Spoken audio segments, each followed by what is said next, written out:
I used to be terrified of learning the Sicilian defense for the black pieces, and the reason for that is that it is played at the top levels by like all of the grandmasters. It's been played for centuries. It's like the opening that you learn with the black pieces, but there are so many lines that you supposedly need to learn in order to be like any good at it. It's very like sharp and theoretical, and I was afraid I just wasn't good enough. But I found what I believe to be the safest version of the Sicilian, and that is coming from somebody who used to play the French defense, and I still play the London with the white pieces. And so safety is like my number one concern. I don't want to have to study a bunch of sharp lines. I just want to get a great position out of the opening, and the Taimanov Sicilian does exactly that for me. So in this video, I'm just going to give you basically the kickstart that you need to start playing the Taimanov Sicilian, and once you get a few games in with it, you'll figure out whether or not it is for you. And if you like this video, you can go and check out some others that are out there on the Taimanov. And if you'd like to see more from me, let me know in the comments and we might be able to make something happen. So of course the Sicilian is against the first move e4. We're going to play c5. This is the start of like any version of the Sicilian. And let's first look at what happens if white plays the open Sicilian. We're going to play e6 and then d4. As soon as white plays d4, you're always going to capture this pawn. The white knight captures back, and we have knight c6. So most of the time, if white knows what they're doing, they're not going to capture this knight because it's going to allow you to capture back with the b pawn, push d5, which is ultimately what you would like to do. If white allows you to push d5 in this opening, you would love to do it and gain some great control of the center. So most of the time, white's not going to want to do that. Instead, especially in the open, they're going to continue development with like knight c3. And now we have two different like branches that I would consider as far as move order that we're going to look at.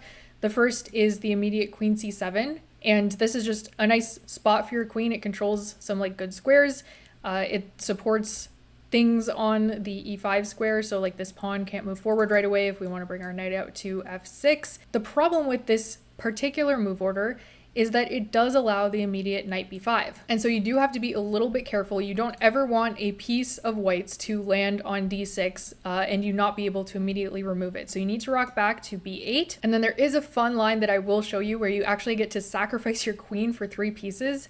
It starts after white plays bishop e3. We play a6 trying to kick the knight away, but if white doesn't want to move the knight and in fact does know this line, they can play bishop b6. This is putting a lot of pressure on the c7 square, and white would like to move their knight there to fork the king and the rook, obviously protected now by the bishop.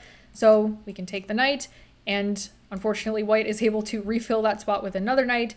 So in order to stop this whole shenanigans, we give check, c3, we rock back, x-ray defense through the bishop itself, and now if check, we take with the queen, takes, and after all of these crazy sacrificing ideas, we have this trade where white is technically up a pawn, but we have 3 pieces for the queen. Now, I told you this is the safe version of the Sicilian, and obviously, like, this position is extremely weirdly imbalanced and crazy, and I will go back and show you a different move order so you don't have to go into this line, but I would have been remiss not to actually show you this because it's just such an interesting imbalance that you don't often see with the queen versus like the 3 minor pieces. And the way that black is going to play this is by often like playing moves like h5 and like rook lifting and coming over here, getting these pieces involved, trying to go after the white king as soon as possible, and or trying to win more material from white if they're not careful, because together these 3 extra pieces, as long as we can get them into the party as soon as possible, can be extremely overwhelming for just one white queen to deal with. So there are master games in this line if you'd like to look into it further.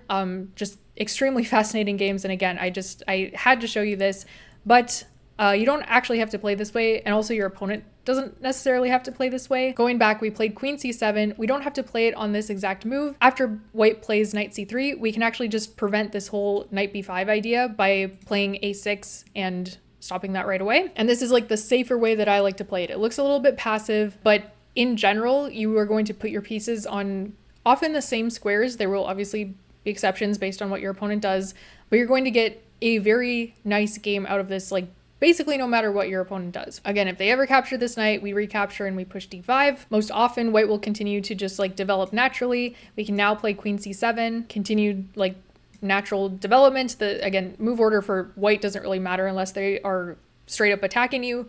And the general ideas is that we want to push b5 and say white castles. We can play bishop e7.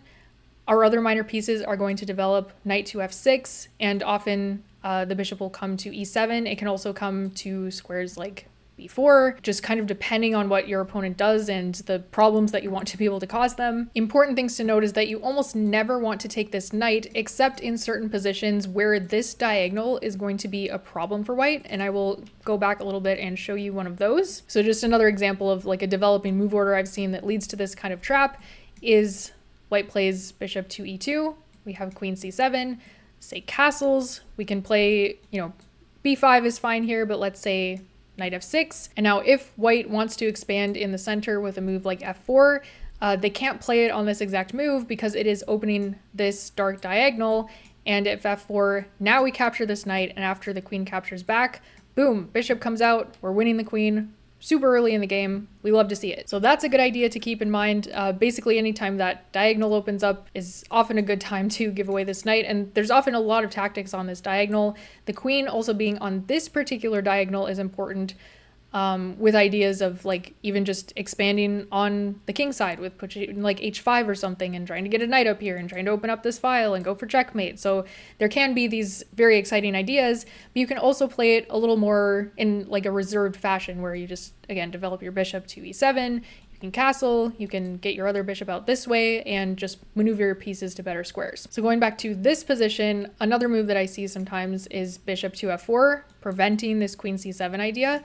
And it's also important to note that it's looking at this very important d6 square. So we don't want to allow our opponent to have too much control over that. So we actually want to play d6 ourselves in this particular case, in this move order. And going back e5 right away is not a move because the knight can just capture this knight, and then after we recapture, this pawn is free for the taking. So that doesn't work. So d6, and then another common move is just the immediate knight b5, going after this pawn.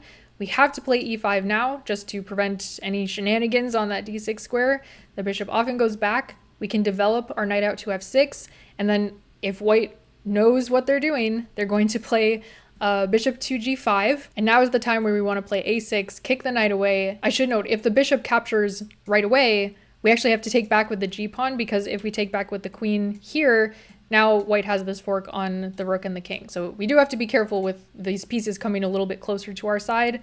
But if you're able to calculate and make sure you're defending properly, you're going to be totally fine. Let's also talk about what happens if white plays a more closed Sicilian. So for example, in this case, if they play knight c3 right away, continue with our same setup, knight c6, and here bishop b5 is a move. And if possible, we always want to recapture on this c6 square, not with a pawn, but with a knight. And that is in fact why we do this move order, by moving this e-pawn forward, so we have this little pocket to put our knight, so we can do that.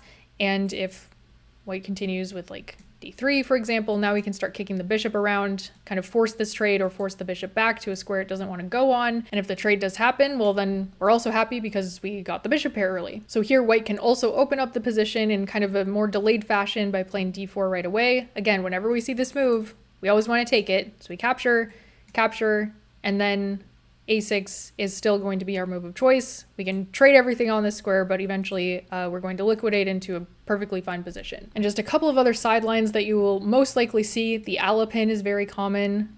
We can play very similarly to how we always do, except in this position, we would like to immediately take control of the center. We don't bring the knight out right away. And now we're in more of like kind of a French defense kind of thing. So if they capture, then it's like basically the exchange French, which as a French player, totally in my wheelhouse, totally fine with that. If they push forward, okay, totally great. Now we're in kind of like an advanced French. We can continue with like same developing ideas.